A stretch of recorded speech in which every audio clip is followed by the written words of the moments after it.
সম্মানিত একজন ডক্টর রয়েছেন, অর্থাৎ সকলে মিলে কিভাবে আমরা এই কাজটিকে দ্রুত গতিতে এগিয়ে নিয়ে যেতে পারি, আমাদের সমন্বিতভাবে আমরা একটি প্রেস ব্রিফিং করছি। সে বিষয়ে আমরা একটি রোড ম্যাপ তৈরি করেছি সকলে মিলে। সেই রোড ম্যাপ নিয়ে আমরা আমাদের জায়গা থেকে কথা বলবো। তো প্রথমেই আমরা যে বিষয়টি নিয়ে কথা বলবো সেটি হচ্ছে তালিকা প্রণয়ন ও শ্রেণীকরণ কার্যক্রম। এখানে প্রথমে একটি গুরুত্বপূর্ণ বিষয় বলে দিতে চাই, সেটি হচ্ছে যে এর পূর্বেই আমাদের স্বাস্থ্য বিষয়ক উপকমিটি একটি ছিল, স্বাস্থ্য মন্ত্রণালয়ের সাথে যারা কাজ করছিল, আমাদের জেলা প্রশাসন এবং আমাদের জেলা সিভিল সার্জন অফিস, এগুলোর সমন্বয়ে আমাদের এমআইএসে কিন্তু অলরেডি একটি ডাটা ইনপুট দেওয়া হয়েছে এবং বড় সংখ্যক একটি ডাটা রয়েছে শহীদ পরিবারের এবং আহতদের। তারপরও আমরা আমাদের জায়গা থেকে জুলাই শহীদ স্মৃতি ফাউন্ডেশনের পক্ষ থেকে আবার নতুন করে প্রথমত হচ্ছে যারা এখন পর্যন্ত তথ্য দেয়নি তাদের তথ্য কালেক্ট করছি, কিংবা যারা দিয়েছে তাদের তথ্যগুলো আমরা আমাদের জায়গা থেকে নতুন করে ভেরিফিকেশন করার চেষ্টা করছি। প্রথমে একটি জিনিস বলি, এই তথ্য ভেরিফিকেশন করে সঠিক তথ্যটি একদম নিয়ে আসার সামনে এটি খুবই গুরুত্বপূর্ণ আমাদের জন্য। শহীদ পরিবার যারা রয়েছেন বা শহীদ ভাইরা যারা রয়েছেন তাদের তথ্যটি যাচাই করা বা সংযোজন করা তুলনামূলক সহজ, কিন্তু যারা আহত রয়েছেন তাদের তথ্য ভেরিফিকেশন করা এবং সেই তথ্যটি সংযোজন করা তুলনামূলক একটু কঠিন প্রসেস। আমরা আমাদের জায়গা থেকে চাই আজকে নয়, আজকে থেকে 20 বছর পরেও এই লিস্টটি যেন প্রশ্নবিদ্ধ না হয়, সেই জায়গা থেকে আমরা একটু সময় নিয়ে হলেও বিভিন্ন স্টেক হোল্ডারের কাছে তাদের কাছ থেকে এই তথ্যগুলো ভেরিফিকেশন করে হলেও আমরা সর্বোচ্চ সতর্কভাবে এগুলো ভেরিফিকেশন করছি।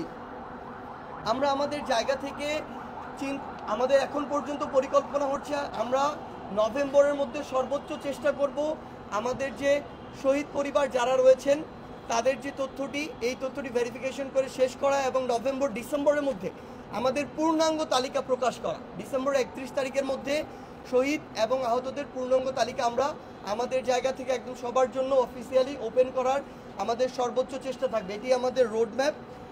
আমরা আমাদের জায়গা থেকে ক্যাটাগরাইজেশন একটি করব, সেটি হচ্ছে আহতদের ক্ষেত্রে অনেকেই আহত হয়েছেন আসলে বিভিন্ন মাত্রায়। কারো হয়তো এই জিনিসটির জন্য 1 মাস তাদের জায়গা থেকে স্ট্রাগল করা লাগবে, কারো হয়তো 2-3 বছর স্ট্রাগল করা লাগবে, কারো হয়তো সারা জীবন স্ট্রাগল করতে হবে। কেউ হাত পা চোখ হারিয়েছেন, কিংবা কারো হয়তো এমন হয়েছে যে 10টি সেলাই লেগেছে কিন্তু সেটি হয়তো 3 মাসে রিকভার করা সম্ভব। সেই জায়গা থেকে আমাদের রোডম্যাপ হচ্ছে আমরা 3টি অথবা 4টি ক্যাটাগরিতে বিভক্ত করছি।